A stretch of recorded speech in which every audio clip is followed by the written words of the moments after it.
Ladies and gentlemen, welcome back to the channel. Today we're discussing what are the best simulators for you, other than Microsoft Flight Simulator 2024, because we know that was a bit of a train wreck, and it still is. So, without further ado, let's get into today's video.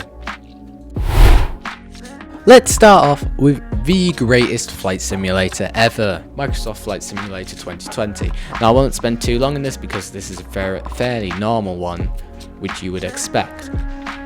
So Microsoft Flight Simulator 2020 was a bit of a train wreck at launch, just like its younger brother 2024. However, over the years it's become incredibly stable and has tons of add-on support. We have planes such as the Phoenix A320, which is also in 2024, and the PMDG, all PMDG products, which are in only 2020. They are currently going over to 2024, but they have not gone over yet. This is why I cannot stress that Flight Simulator 2020 is still a perfectly viable option for people wanting to get into flight simulation. On top of this, a survey came back saying that Microsoft Flight Simulator 2020 is still one of the most popular flight sims.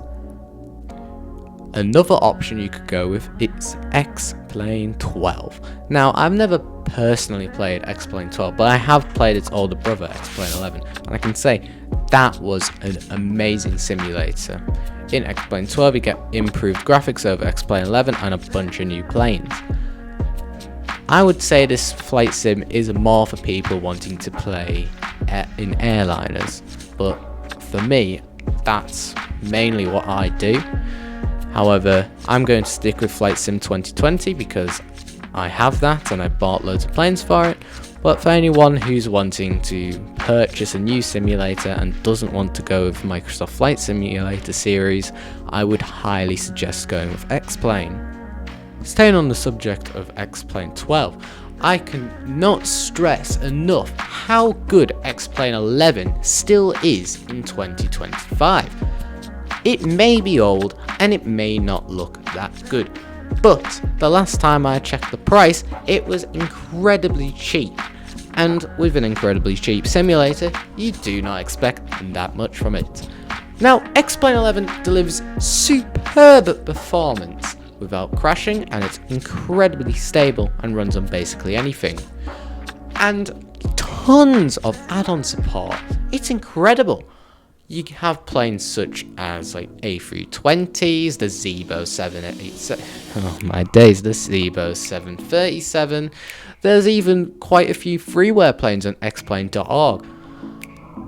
For anyone wanting to fly airliners and you don't have a lot of money, Xplane 11's really good. And plus you can fly on VATSIM with it, so that's a dub anyways.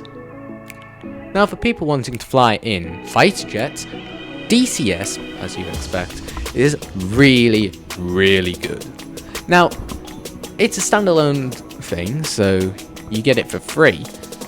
But all the planes you want, you have to pay for. And they're all like £70 each. However, here's where it turns into a good thing. The point is you don't buy multiple aircraft.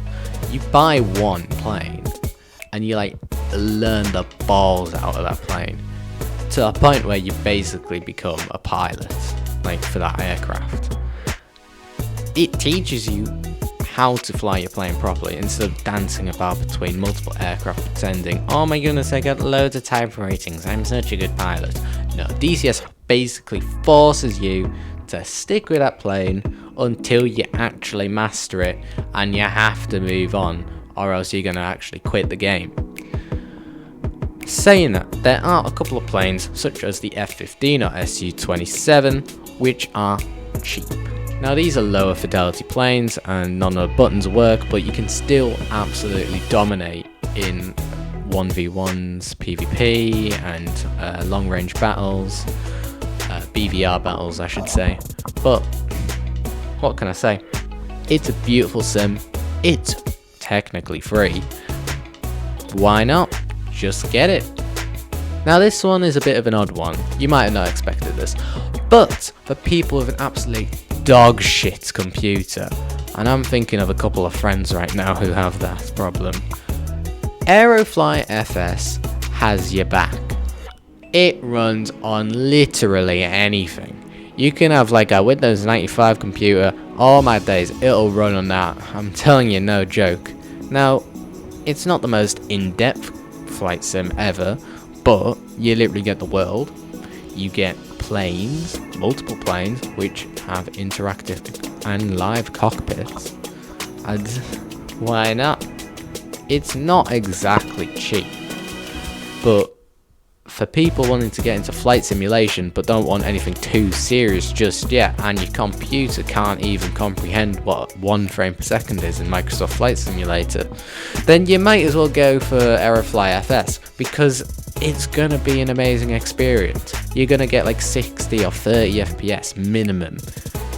And I'm telling you now, if you got the money for Microsoft Flight Simulator 2020 but you don't have enough money for a PC to run it, Aerofly FS hands down will deliver you the greatest experience possible, because you literally cannot use Flight Sim 2020 with low FPS. Trust me, I built the channel using a dogshit computer, and it wasn't bad, but sometimes when you try to use certain aircraft, oh boy, it did not like that.